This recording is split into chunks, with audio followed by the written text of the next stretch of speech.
Namaste everyone and welcome back to the Sikh Trader. My name is Baljeet Singh and I hope you all are doing amazing. आज हम बात करने वाले हैं Tata Motors के commercial vehicle वाले part के बारे में। अब हमें पता है कि डी मर्जर के बाद टाटा मोटर्स को दो भागों में स्प्लिट कर दिया गया था। एक था पीवी जिसे पैसेंजर व्हीकल कहा जाता है और एक था सीवी जिसे कमर्शियल व्हीकल कहा जाता है।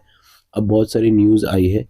करंट अपडेट जो है वो सीवी से रिलेटेड है क्योंकि उन्होंने नई एक सीरीज लॉन्च करी है ट्रक्स की, तो उसके बारे में भी डिटेल में देखेंगे और थोड़ा सा उससे इसके पर्टिकुलर शेयर पे जो इफेक्ट पड़ेगा और जनरली थोड़ा टेक्निकल एनालिसिस करेंगे टाटा मोटर्स का।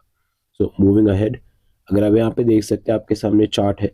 मैंने फिबोनाची लेवल्स ड्रॉ करे हैं जिससे कि क्लैरिटी आएगी क्योंकि ऑब्वियसली ये न्यूली लिस्टेड शेयर है तो इसमें चार्ट में बहुत ज़्यादा रिप्रेजेंटेशन अभी नहीं है, तो इसके लिए फिबोनाची मैंने ड्रॉ करा था ताकि आपको थोड़ी क्लैरिटी मिले।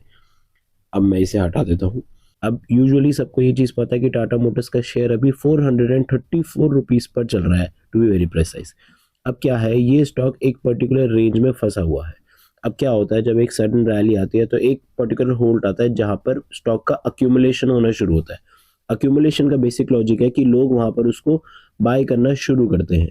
अब जब एक पर्टिकुलर रेंज उसकी पूरी हो जाती है या फिर जैसे कहते हैं ना कि एक अच्छा बाइंग जोन वहाँ पे बन जाता है, उसके बाद वहाँ से फिर ब्रेकआउट आता है और स्टॉक ऊपर की तरफ चलना शुरू होता है। या फिर अगर बायर्स उस पोटेंशियल लिमिट को रीच नहीं कर पाते या उस जगह को सस्टेन नहीं करा पाते तो स्टॉक वापस थोड़ा सा नीचे भी आता है। अब ये दो साइड्स होती है। अब अगर इधर हम देखेंगे तो हमारा पोटेंशियल मार्केट अभी बहुत वीक चल रहा है। अगर हम देखेंगे ये चीज़ की मार्केट पिछले 3 से 4 दिन में बिल्कुल सिर्फ करेक्शन जोन पे ही चल रहा है। बार बार मार्केट में फॉल देखने को मिल रहा है, बार बार मार्केट में फॉल देखने को मिल रहा है। कभी 200 पॉइंट का है निफ्टी में फॉल, कभी 300 पॉइंट का निफ्टी में फॉल है। ऑल दो पोटेंशियल रिकवरी भी आ जाती है लेकिन इट इज स्टिल वीक, तो उसकी वजह से एक अच्छा खासा नेगेटिव इम्पैक्ट मार्केट में देखने को मिल रहा है। बट जो इंटरेस्टिंग चीज़ है वो ये वाला पर्टिकुलर क्वेश्चन है कि यहाँ पर अभी भी बायर्स बहुत ज़्यादा विलिंग है इस स्टॉक में पर्टिकुलरली एंट्री लेने के लिए। अगर हम 1 डे के टाइम फ्रेम में देखेंगे तो आप यहाँ पे नोटिस करेंगे कि यहाँ पर एक रिजेक्शन आया है। माने इस पर्टिकुलर जोन में जो सेलर्स बैठे हैं वो नहीं चाहते कि शेयर उस पर्टिकुलर जोन पे जाए, या फिर जिसे सरल भाषा में आप लोग प्रॉफिट बुकिंग कहते हैं। तो इस पर्टिकुलर रेंज में हमें प्रॉफिट बुकिंग देखने को मिली है और ये चीज़ के लिए आप केयरफुल रहे कि अगर आप यहाँ पे आरएसआई नोटिस करेंगे स्टॉक का तो आरएसआई हमारा ओवरबॉट जोन में है, ओवरबॉट।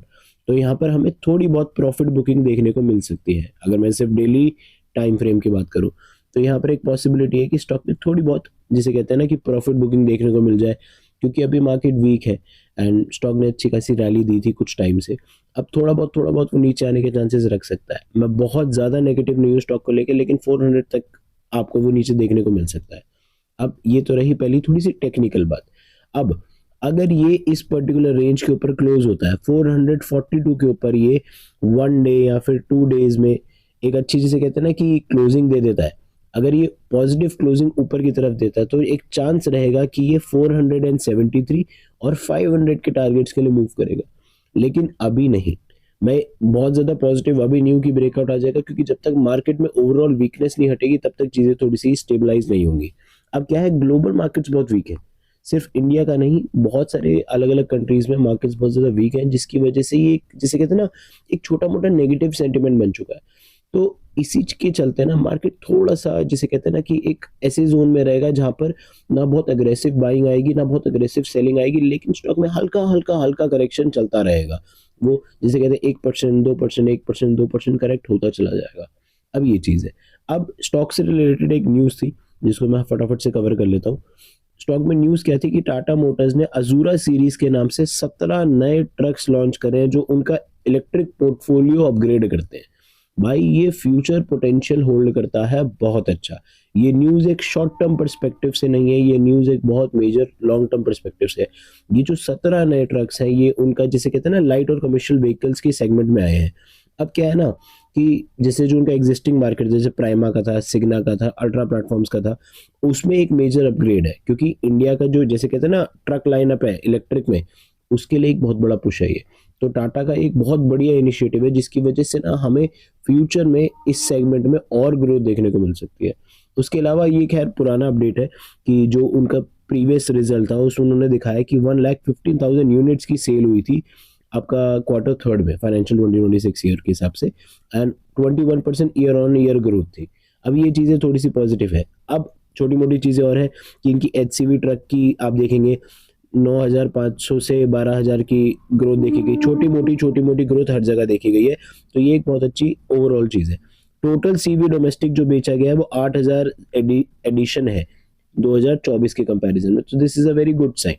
अब यूजुअली क्या होता है कि मार्केट में जो मेजर मोमेंटम बनता है वो इन्हीं सब चीज़ों के हिसाब से बनता है। तो स्टॉक कुछ टाइम के लिए इस पर्टिकुलर रेंज में रह सकता है एंड हल्का फुल्का करेक्ट हो सकता है जैसे मैंने आपको बताया, बट अगर ये लॉन्ग टर्म में सस्टेन करेगा तो ये आपको 475 से लेकर 500 तक के टारगेट्स दे सकता है। टाइम फ्रेम में हमेशा लॉन्ग टर्म लेके चलता हूँ, क्योंकि मैं आपको एक ऐसा कोई फेक नैरेटिव नहीं देना चाहता कि नहीं नहीं you will get rich quick, मैं कभी आपके साथ वो नहीं करूंगा। मैं आपको एक फेयर असेसमेंट दूंगा चीज़ का कि अगर मोमेंटम बना रहा, जब भी 442 के ऊपर एक अच्छी क्लोजिंग आ जाती है स्टॉक की, तो 6 मंथ से लेकर 1 ईयर के टाइम फ्रेम में आपको इसका 475 तक का टारगेट मिल सकता है एंड एडिशनल 6 मंथ्स में आपको इसका 500 तक का टारगेट मिल सकता है, जो कि एक जिसे कहते हैं बहुत बढ़िया मोमेंटम वाली चीज़ रहेगी। तो वी विल सी कि स्टॉक किस तरीके से आगे चलता है या फिर क्या आगे और हमें मोमेंटम देखने को मिल सकता है इसके बारे में। अभी आज हमने इसका कमर्शियल व्हीकल वाला सेगमेंट कवर किया है।